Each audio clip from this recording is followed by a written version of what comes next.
Greetings. What have you got to pawn, and how much do you need?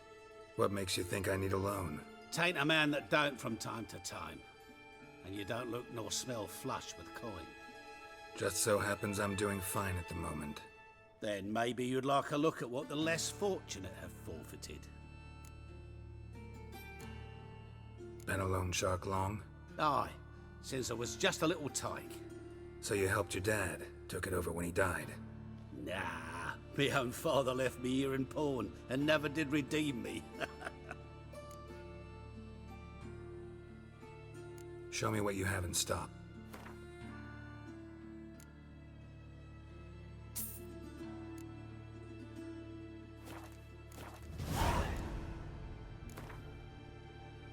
What would you say to a few rounds of Gwent? Hello everybody and welcome back to Gwentacular, the series where we, our focus is to get every Gwent card in the game and try to get the achievement that comes along with it, with all those glorious cards. And it's gonna be a tough journey. I failed to do this little achievement on my first playthrough because I wasn't really all that interested in Gwent, but now I am. And our first opponent of the day is going to be a Monsters faction guy. A guy who uses the Monsters faction. And the Monsters faction is pretty much the bane of my existence. However, I do have Gwentopia, or Jackdaw, as I prefer to call him, because holy crap, Gwentopia is just so hard to pronounce. And I have 2 decoy cards as well, which means that because of the monster faction has such an insane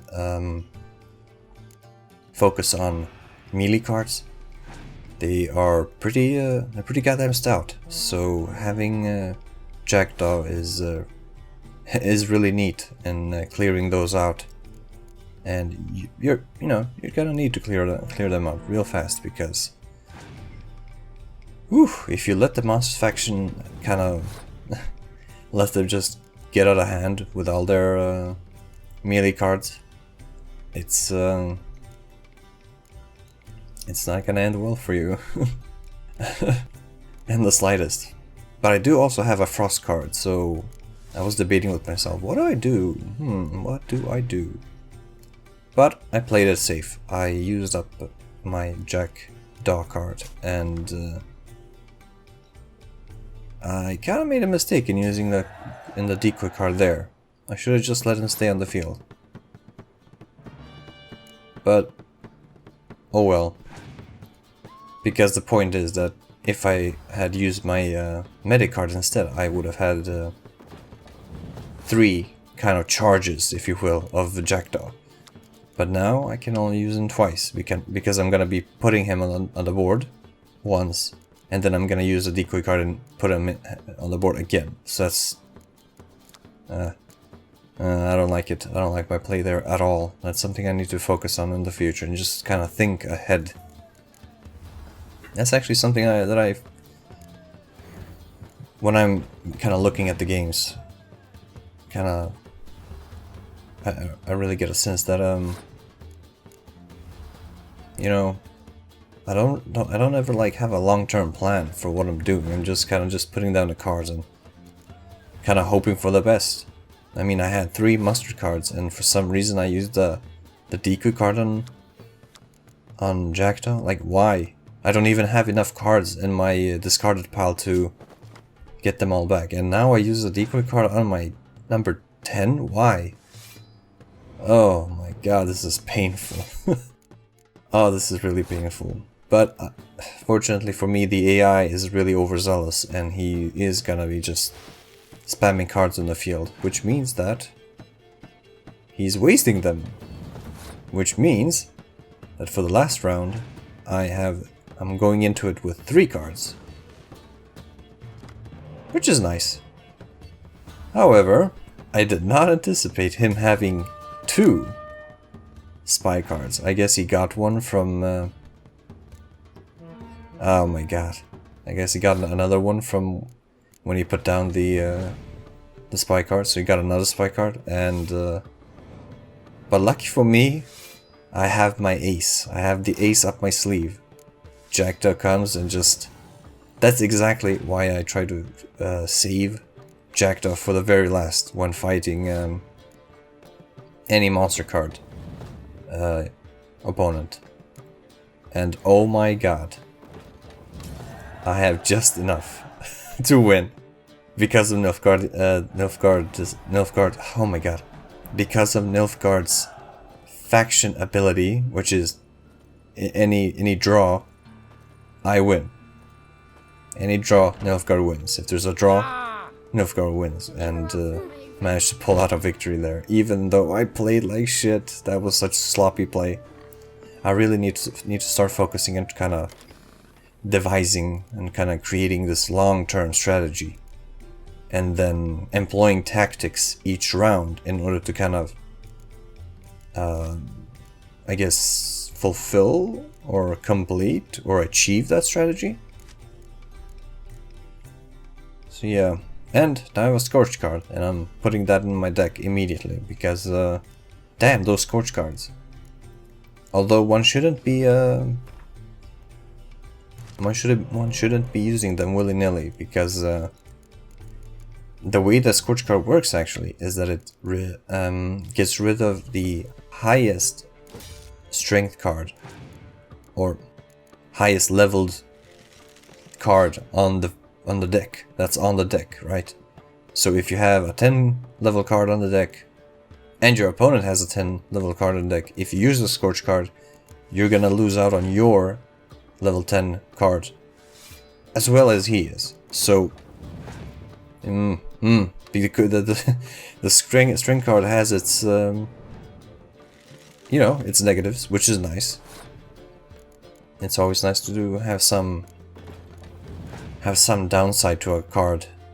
You know, that just adds a bit of strategy to the game, so I definitely approve. And Milva enters the fray. I think I never got Milva my first playthrough. That's pathetic. Milva is a great card. And she uses the Commander Zone for her ranged bracket, and I am shitting myself. You know, it's funny. I actually think this is the round. I'm not sure, but I think this is the round where a new card is revealed to me. A card that I've never seen. But no, it looks like it's gonna be... Okay, no. It doesn't look like it's this player. It looks like it's gonna be the next opponent. He's gonna pull out a card that I've never seen before, and I just... Holy shit. Almost panicked. And boom. Pulls out the win out of nowhere. That's... Oh my god. Luckily for me, the Havocer Smuggler does not summon his buddies. So, lucky me. And I don't like my play there. That was overkill. But I mean, I don't know. Maybe that was good, because if I'd used Shillard, he would have had what, 12 points instead of 7? No, 5. So. Yeah, a bit harder. It would have been just a tad bit harder to beat that. But I ended up winning. Oh, right. I was playing against the Halfling. And we've got Philippa Alhart. Fairly easy opponent. Or maybe I just got lucky with my cards. I suspect the latter. Okay, this is the one. Okay, so this is the one where I got a mini heart attack, because this opponent whips out a card that I've never seen before.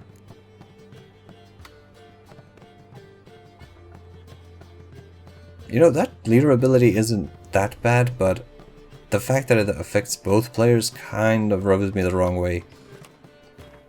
I don't think I'll be using it. I am kind of on the prowl for Emir's kind of restore, or rather bring back a card from the enemy's discard pile. I'm very much looking forward to that leader card. Unfortunately, I haven't gotten it yet, and I don't know who drops it. No, not to worry though. I will find it. I will find it. The reason I put down my my frost ability there is just to kind of juke him a bit. Kind of mess with his head a bit. and see what he does now. Oh, but I shouldn't. Ooh, I should not underestimate this opponent, though. Geralt of Rivia is on the field, and he has a Havoker's Medic, I think it's called. And boom, he just passes. Why? But that's what I'm saying. Like sometimes you can just juke out the player if you kind of use the right cards. It just messes with their AI, and they just have no idea what to do. Of course, he could have done that kind of intentionally to kind of mess with me, because I only have 4 cards left that I can play. And here he is. Holy shit. And I immediately checked out that card.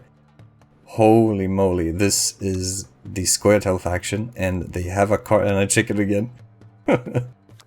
This is a Squirtle faction that has a Scorch card in the siege bracket, and wow, I didn't even know what to say at this point. So I just I just pulled back my my Black Archer back, and I'm retreating for this round. I'm letting him have this round, and right now I'm just wasting cards because I want to force him. Yeah, and he does. He just keeps putting down cards, which is just one of those things, those little tricks that you can use for these lower leveled AIs. Basically, there are 3 tiers of for the AI. There is kind of the lowish kind of beginner AI. There is the intermediate, and then there is the advanced. I spam Scorch cards all the time. Cards, AIs. Ugh. And speaking of Scorch cards, I'm in deep shit right now. Lucky for me, I do have my my summon card.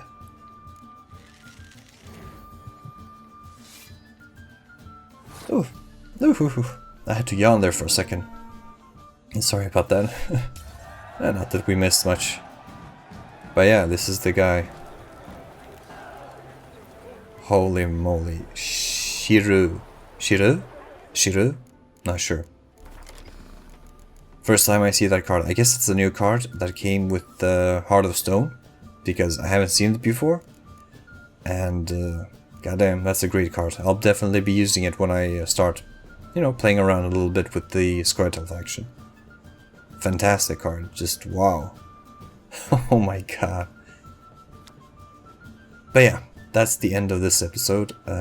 Thanks for watching Gwentacular, and I'll see you in the next one, where our journey will continue. Bye everybody.